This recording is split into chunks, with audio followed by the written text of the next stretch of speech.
Let's start where we should. Power has been restored in several parts of the country that were rendered powerless since 10 a.m. on Tuesday.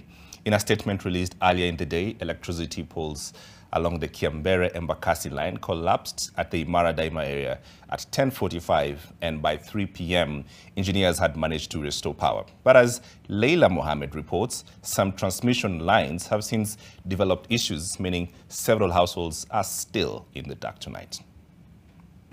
For 6 hours on Tuesday, thousands of homes were rendered powerless, with hundreds of business operations disrupted thanks to a blackout that affected Kenya Power distribution lines. Following the fault lines, Kenya Power engineers found the cause to be serious damage to 4 major power masts serving the Kiambere-Embakasi power line.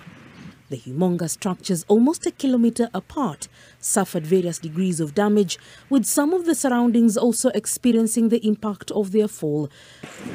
Residents say that the sound of the structures coming down was enough to scare the expansive Mukuru-Kwanjenga slum. Ilikuwa mwendo wa saa 3 hivi ikielekea saa 4, tuliona istimo huku inafanya pu, then ikaanza kuslide down zote mapost.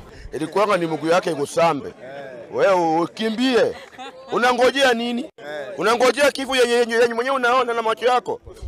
Sasa ilikuwa tu ni mguu yako ikuponye. Engineers from both Kenya Electricity Transmission Company KETRACO and Kenya Power Company combed the area to assess the extent of the damage. The more visible ones are on iron sheet houses which some cables fell on, but many are glad to have escaped without serious injuries. Hata kuna madem mwingine sasa hii post hiwa ilimpiga ukicha kafendo akasema Rosie amesha dead, unaona. Baadaye tu Mungu tu alimpenda akafufuka, unaona. Police officers have been stationed at the site as repairs continue and also in search of probable evidence.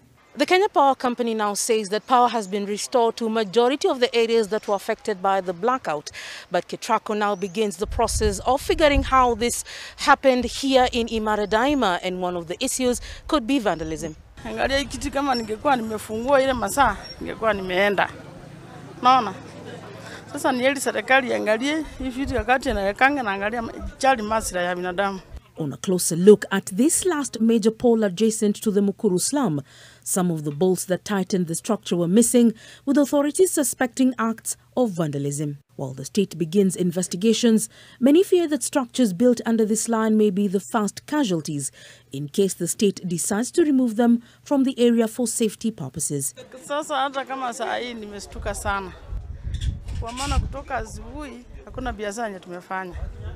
Na watu kama sisi asra yenye tunategemea hii biashara yetu, sasa watoto wameumia, sisi wenyewe tumeumia.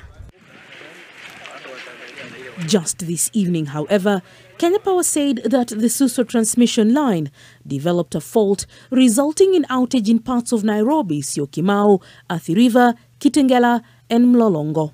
Leila Mohammed, NTV.